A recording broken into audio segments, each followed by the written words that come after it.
오늘은 다니엘서 네 번째 시간입니다. 벽에 쓰여진 글씨라는 제목으로 말씀을 나누도록 하겠습니다. 자, 오늘 말씀은 어제 살핀 다니엘서 4장에 나오는 느부갓네살 왕의 두 번째 꿈 사건 이후에 약 한 30년쯤 지난 뒤의 이야기입니다. 자, 이때가 BC 539년입니다. 자, 예레미야서부터 이제 에스겔, 다니엘까지 역사의 큰 배경이 되는 나라가 이 바벨론입니다. 그만큼 바벨론은 지금의 미국과 같은 거대하고 엄청난 힘을 가진 나라였습니다. 그래서 오늘 말씀을 나누기 전에 이 바벨론 성이 얼마나 거대하고 대단했는지, 그리고 이 느부갓네살 왕이 죽은 이후에 이 권력 승계도를 먼저 한번 살펴보고 본문을 보는 것이 도움이 될 것 같습니다. 그래서 영상을 먼저 준비했는데요. 이 바벨론에 대한 다큐멘터리가 있습니다. EBS에서 나온 제작을 한 다큐멘터리인데, 이 공중파 방송에서 이런 방송을 많이 제작해 줬으면 하는 바람입니다. 짧은 영상이거든요. 영상을 먼저 한번 보겠습니다. 기원전 5세기, 지금도 유럽인들에게 역사의 아버지라 불리는 그리스 학자 헤로도토스는 사막을 건너 바빌론으로 향했습니다.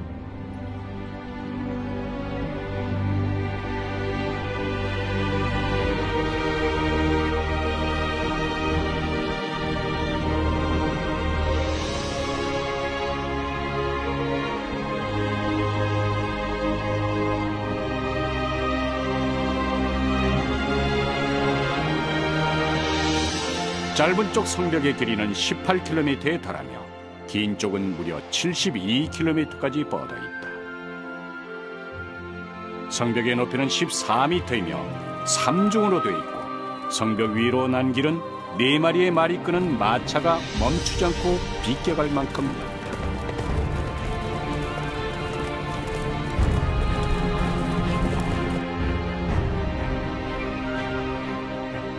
훗날 학자들의 연구 결과 당시 바빌론의 인구는 약 15만 명 정도였던 것으로 밝혀졌습니다. 오늘날에 비하면 보잘것없어 보이지만 기원전 6세기 당시엔 세계 어떤 도시보다 큰 규모였습니다.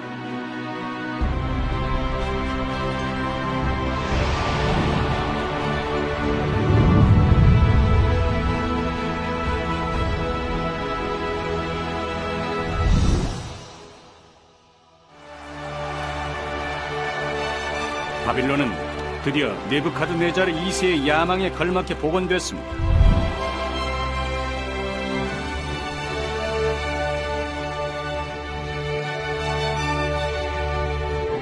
행렬의 길이라 불리는 이 진입로를 따라가면 높이 14m, 폭 50m의 이슈타르 문이 가로막았고, 그 내부엔 온갖 수목으로 장식된 공중정원, 훗날 바벨탑이라 불리는 지구라트도 건설됐습니다. 여기까지 보겠습니다. 불 다 켜주시면 되고요. 자, 영상 마지막에 보시면 공중정원이 나오죠. 하늘에 떠 있는 것 같다고 해서 이 공중정원인데, 얼마나 탑이 높으면 구름이 이제 끼면 공중에 떠 있는 것 같이 보인답니다. 윗부분만 보이니까요. 그래서 고대 그리스 역사학자 이 헤로도토스에 의하면 이 공중정원은 바벨론의 왕이 아내를 위해서 만들었다고 합니다. 자, 아내가 살던 고향은 숲이 우거진 이 숲세권 왕국인데, 이 시집 온 이 바벨론은 사막 한가운데 성을 지은 거거든요. 그래서 너무 황량한 거예요. 향수병이 심하게 나는 겁니다. 그래서 이 왕이 아내를 위해서 공중정원을 지었는데, 탑의 층층마다 나무를 심고 꽃을 심어가지고 정원을 만들었는데, 이 공중정원의 놀라운 기술이 어떻게 이 꼭대기까지 물이 올라가냐는 거예요. 물을 주고 뿌리잖아요. 그리고 물을 주면 그 층에서 밑에 방수가 돼야 되거든요. 새면 안 되잖아요. 요즘도 누수가 나고 결로가 있고 그런 건물이 많은데, 그 당시에 방수가 되고 이 관계시설이 다 되는 이 기술이 사실은 펌프도 없었을 텐데, 이 대단한 거예요. 그러니까 이때의 기술은요, 뭐 건축학이든 뭐 기하학이든 뭐 천문학이든 어떤 분야에도 이 피라미드를 지은 이집트보다 훨씬 더 뛰어났다고 합니다. 오늘 본문의 배경이 다니엘서 4장의 느부갓네살의 두 번째 꿈 사건으로부터 30년이 지난 뒤 이야기라고 했죠.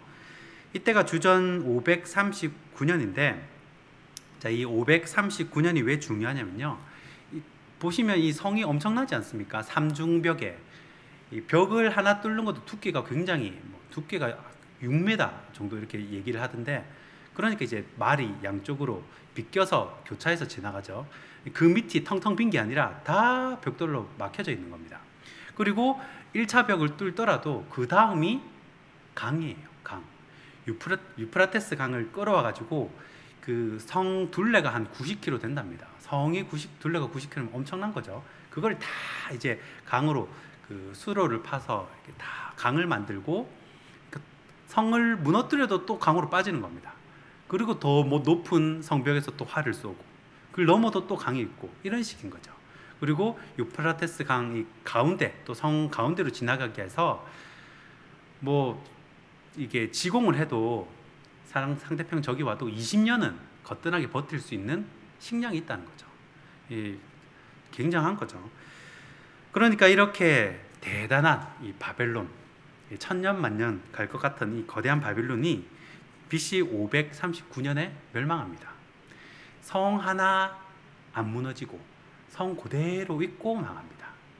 예전에 한번 설명을 드렸는데, 하수구로 들어가가지고 이제 술 팔티할 때 다 죽은 거죠. 권력이 이제 세상의 권력이 이제 오래 가지 않는다라는 것입니다. 그리고 이 느부갓네살의 죽은 이후에 권력 승계도를 한번 보면요, 이 PPT를 한번 띄워주시면 감사하겠습니다. 자, BC 562년에 이제 느부갓네살이, 글자가 보이십니까? 자, 느부갓네살은 40년 동안 바벨론을 다스립니다. 느부갓네살이 다스리는 기간이 바벨론의 전성기였다라고 말할 수가 있습니다. 느부갓네살이 죽고 나서 아들 아벨 마르둑이 왕이 됩니다. 그런데 아들이 아버지만큼의 인물이 아니었기 때문에 즉위한 지 2년 만에 암살을 당합니다. 깜이 안 되면 맞죠? 밑에 사람이 힘들기 때문에 왕은 자리 자체가 위태하잖아요. 신하들이야 강등되고 정 안 되면 다른 도시 가가지고 맞죠? 지방 군수라도 하면서 살 수 있지만, 왕하다가 총리라도 시켜주시면 안 되면 이게 안 되잖아요. 왕은 그냥 왕권을 유지하든지 죽든지 둘 중에 하나예요. 누가 죽였냐면요, 네리글리살입니다. 네리글리살. 메부한테 죽임을 당합니다. 메부 이름이 네리글리살이에요. 이 네리글리살이 4년 정도 통치를 하다가 자기 아들 라바시 마르둑에게 물려줍니다. 자, 라바시 마르둑이 즉위한 지 1년도 안 돼가지고요, 라브니두스라는 사람에게 암살을 당합니다. 그러니까 느부갓네살이 죽고 한 7년 동안 왕이 4번이나 바뀌는 겁니다. 세상에, 그렇죠, 엄청 심한 거죠. 이런 국가의 격변기 때에 바벨론의 마지막 왕인 나부니두스가 등장을 하는데, 이 사람은 한 27년 정도 왕위를 유지를 합니다. 꽤 오래 머물러 있었죠. 그런데 문제는 이 사람이 왕위에 올랐을 때쯤에는 이 바벨론 주가가 완전 폭락하고 있었을 때예요. 나라가 점점점 기울어지는 상황에서 나부니두스는 재임 기간 대부분을 전쟁터에서 보냅니다. 그런데 그 전쟁이 느부갓네살처럼 이렇게 정복 전쟁을 하는 것이 아니라 신생국 메데나 페르시아로부터 나라를 지키기 급급한 그런 방어 전쟁을 하는 거예요. 그러니까 이겨도 겨우 망아되는 거고 남는 건 없고 이런 거죠. 그리고 바벨론의 왕의 계보를 보시면 이 느부갓네살부터 라바시 마르둑까지는 느부갓네살의 직계라고 볼 수 있습니다. 그런데 그 밑으로는 직계가 아니에요. 그러면 내가 왕을 할 만한 이 명분이나 이 정당성이 필요합니다. 왜 조선시대에도 조로 끝나냐 종으로 끝나냐에 따라서 이 정당성이 인정이 되듯이 나부니두스도 뭔가 내가 이 자리를 차지할 만한 사람이라는 것을 보여줘야 했어요. 순수 백두혈통이라든지 아니면 진짜 능력이 탁월하든지 실력이 대단하든지 뭘 보여줘야 하는데, 이 나부니두스가 머리를 쓴 게 어떻게 했냐면 그 일환으로 느부갓네살의 딸을 자기 아내로 삼습니다. 그러니까 나도 느부갓네살의 직계 혈통이라는 거죠. 그러니까 느부갓네살이 이 내 사위로 삼아도 되겠다 해가지고 찍어서 결혼한 게 아니라 자기가 이 느부갓네살의 딸과 결혼을 한 겁니다. 그래서 자기 아들과 자신은 느부갓네살의 후예다라고 스스로 주장을 했는데 사실은 가문은 다른 거죠. 그것을 알 수 있는 게 이 느부갓네살의 가문은 바벨론의 주신인 마르둑 신을 섬겼는데 이 나부니두스 가문은 다른 신을 섬겼어요. 가문 자체가 다르다는 거죠. 그러다 보니까 이 정통성이 인정이 되지 않고 정치하는데도 굉장히 애를 먹습니다. 정치도 이제 관계잖아요. 사람 관계가 돼야 이렇게 말도 듣고 이렇게 따라주고 그래야 좀 힘이 생기고 하는 건데 정치하는데 굉장히 쉽지가 않았어요. 그래서 이 바벨론 사람들은 그 마음이 느부갓네살 가문에게 마음이 있었지 사실 나부니두스에게는 그렇게 마음을 주지 않습니다. 정을 주지 않아요. 오히려 신흥 강대국 페르시아 쪽으로 더 민심이 기울어져 갑니다. 자, 결국 나부니두스는 왕궁을 지키지 못하고 외부로 나가서 전쟁을 하면서 바벨론을 겨우겨우 지켜가고 있었습니다. 자, 그러면 왕궁이 비어 있으니까 상식적으로 누구에게 통치권을 맡기겠습니까? 권력이 존재하는 나라는 가족이 아닌 다른 사람에게 맡겼다가 왕위를 뺏길 수 있겠죠. 그래서 아들에게 성을 맡기고 합니다.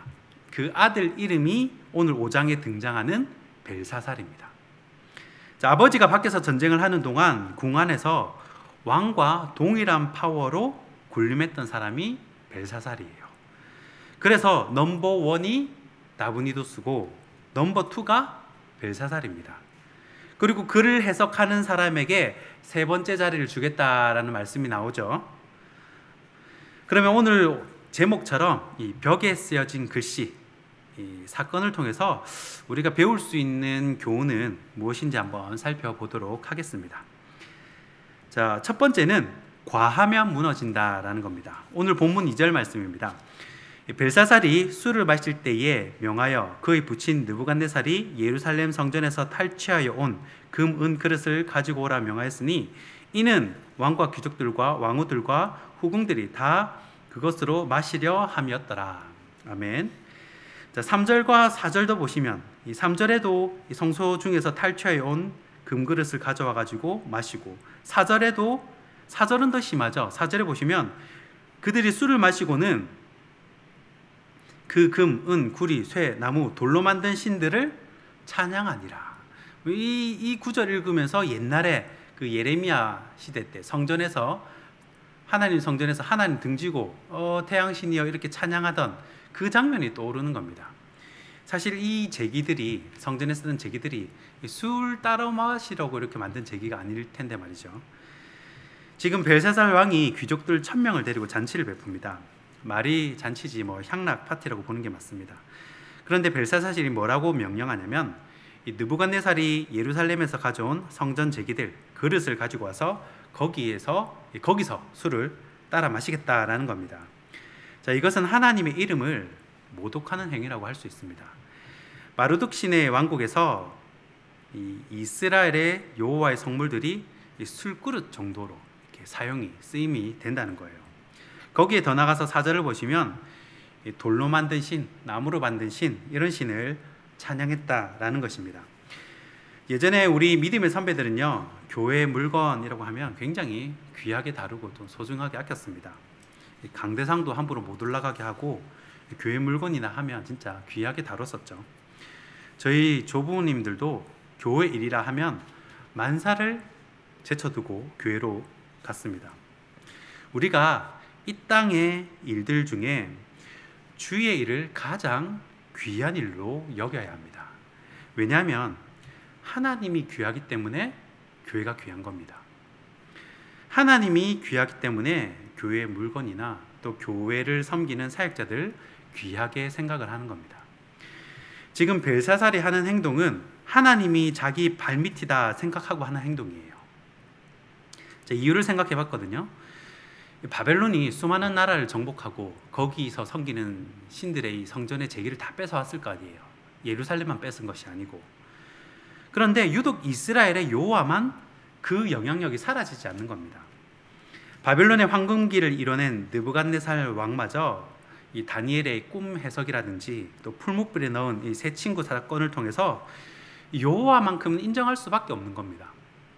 그래서 이 전 국민 조소를 내려가지고 하나님의 영광을 찬양하고 드러나고 이 천하의 이 느부갓네살도 하나님 앞에는 무릎을 꿇게 되는 겁니다. 자, 그런데 벨사살이 볼 때는 일개 변방에 정복한 나라에 패배한 신일 뿐인 겁니다. 그런데 달이 차면 기울듯이 죄도 차면 즉결 심판이 이루어집니다. 창세기 15장에 보면 이 아브라함에게 하나님께서 이 횃불 언약을 맺으시는 장면이 나오는데, 그때 가나안에 대해서 하나님이 뭐라고 말씀하시냐면 창세기 15장 16절입니다. 내 자손은 4대 만에 이 땅으로 돌아오리니 이는 아모리 족속의 죄악이 아직 가득 차지 아니함이니라 하시더니. 아멘. 자, 아모리 족속의 죄가 가득 차게 되면 그때 이스라엘 통해 심판하시겠다. 너희가 가나안 땅을 들어가겠다라는 것입니다. 과하면 무너지게 되어 있습니다. 우리가 항상 근신하고 깨어서 이 악을 멀리하는 모습이 있어야 한다라는 것입니다. 자, 그러면 두 번째입니다. 두 번째는 녹을 위해 은사를 사용하지 않는다라는 겁니다. 오늘 본문 16절과 17절 말씀입니다. 내가 내게 대하여 들은즉 너는 해석을 잘하고 의문을 푼다도다. 그런즉 이제 내가 이 글을 읽고 그 해석을 내게 알려주면 내게 자주색 옷을 입히고 금사슬을 내 목에 걸어주어 너를 나라의 셋째 통치자로 삼으리라 하니. 17절입니다. 다니엘이 왕에게 대답하여 이르되 왕의 예물은 왕이 친히 가지시며 왕의 상급은 다른 사람에게 주옵소서. 그럴지라도 내가 왕을 위하여 이 글을 읽으며 그 해석을 아뢰리이다. 아멘. 자, 벨사살이 다니엘에게 제안하는 것이 이겁니다. 네가 이 문자를 해석하면 자주색 옷을 입히고 또 금사슬을 걸어주고 또 셋째 통치자로 삼아주겠다라는 겁니다. 자, 느부갓네살이 죽은 지 20년이 넘은 상황에서 이때까지 뭐하고 다니엘을 안 찾다가 다급하니까 이제 선물 공세로 높은 자리도 주겠다 하는 거죠. 그런데 다니엘은 이런 선물이나 이 권력에서 이미 해탈한 사람입니다. 레벨이 다른 사람이죠. 이거 받는 순간 이제 코 끼는 겁니다. 조금이라도 녹을 받는 순간 거기에 매이게 되는 거예요. 사자는 썩은 고기를 먹지 않는다고 합니다. 다니엘은 돈을 위해 꿈을 풀어준다든지 또 자리를 위해 자신의 은사를 사용하지 않았습니다. 제가 참 좀 안타까운 기억이 있는데, 예전에 이제 임지를 옮길 때 경기도에 유명한 기도원에 기도를 하러 간 적이 있었습니다. 마티즈 몰고 부산에서 이제 남양주까지 올라갔어요. 그런데 이제 하루는 거기서 일주일을 있었는데, 거기서 하루는 이제 집회를 하는데 거기에서 유명한 부흥사 목사님이 오셔가지고 기도를 해주신다는 겁니다. 병도 고치고 또 뭐 이런 표현은 뭐 하지만 용하다는 목사님이 오셨다는 거예요. 기도하다가 뭐 딴 데 갈 데도 없고 그대로 집회를 참석을 했습니다. 그런데 이 여자 전도사님들이 여러 명이 흰 봉투를 들고 이제 기도받기 전에 이제 흰 봉투를 나눠주는 거예요. 그래서 헌금을 거두는 거죠. 자, 봉투를 받고 그래서 저는 이제 감사헌금 해가지고 이제 10,000원을 넣어서 뭐 돈도 없고 10,000원을 넣어가지고 이제 드렸는데 그 여자 전도사님이 최소 5만 원 넣어야 된다는 겁니다. 최소 5만 원 이하는 안 된다는 거예요. 그래서 저는 거절 못하고 또 거절 못하거든요. 거절 못하고 그래서 계속 또 앞에 서 있으니까 사람이, 그래서 5만 원을 넣었습니다. 그런데 저는 부산 오는 내내 안타까운 마음이 들었습니다. 이 재물을 위해 은사를 사용하는 이 구약의 발람 선지자의 행동과 다를 게 없다고 보여졌기 때문입니다. 이 다니엘 나이가 이때 82세였어요. 15살에 포로로 바벨론에 끌려와서 총리로 발탁이 되고, 이제 다니엘이 50대에 들어서서 이제 느부갓네살이 죽거든요. 그리고 거의 30년을 초야에 묻혀 살았습니다. 공직에 떠나가지고 이제 조용히 산 거죠. 그런데도 이런 능력 있는 사역을 감당할 수 있었던 이유는 세상이 주는 썩은 고기를 바라지 않고 순수하게 하나님을 사랑했기 때문이라고 생각을 합니다. 어떤 자리를 바라고 또 녹을 바라고 일하는 것보다 그냥 하나님이 좋고 또 교회가 너무 좋고 순수하게 헌신하는 사람을 하나님은 더 기뻐하십니다. 끝까지 순전함으로 신앙생활을 완주하는 저와 여러분이 되길 바랍니다. 마지막 세 번째는 잘못이 드러나다입니다. 오늘 본문 22절과 23절입니다. 벨사살 이어 왕은 그의 아들이 되어서 이것을 다 알고도 아직도 마음을 낮추지 아니하고 도리어 자신을 하늘의 주제보다 높이며 그의 성전 그릇을 왕 앞으로 가져다가 왕과 귀족들과 왕후들과 후궁들이 다 그것으로 술을 마시고 왕이 또 보지도 듣지도 알지도 못하는 금, 은, 구리, 쇠와 나무, 돌로 만든 신상들을 찬양하고 도리어 왕의 호흡을 주장하시고 왕의 모든 길을 작정하시는 하나님께는 영광을 돌리지 아니한지라. 아멘. 자, 여기서 다니엘의 이 카리스마가 나타나죠. 이 느부갓네살에게 그랬듯이 이 벨사살에게도 전혀 주눅든다는지 아부하는 것 없이 직언을 합니다. 그런데 느부갓네살과 이 벨사살의 차이가 뭐냐면 느부갓네살은요 그래도 다니엘의 말을 다 들었습니다. 일개 포로 신분이지만 그 다니엘의 말이 진실되고 또 옳은 말이었기 때문에 이 다니엘의 말을 잘 따랐고 또 느부갓네살도 그 말을 수용할 만한 그릇이 되었다는 겁니다. 결국 느부갓네살은 바벨론을 40년 동안이나 이 장기 집권할 수 있는 능력 있는 왕이 되었습니다. 그 참모를 이제 다니엘을 썼죠. 이 좋은 신하는 왕이 알아보는 법입니다. 아무리 신하가 쓴소리하고 직언을 해도 그게 맞다면 받아들이는 것이 조직이 사는 길이에요. 그래서 세종대왕 같은 경우는 이 세종대왕이 무슨 일을 할 때마다 자신의 일을 계속 태클 걸고 반대를 했지만 이 아버지가 중용했던 이 황희 같은 사람을 영의정에 앉힙니다.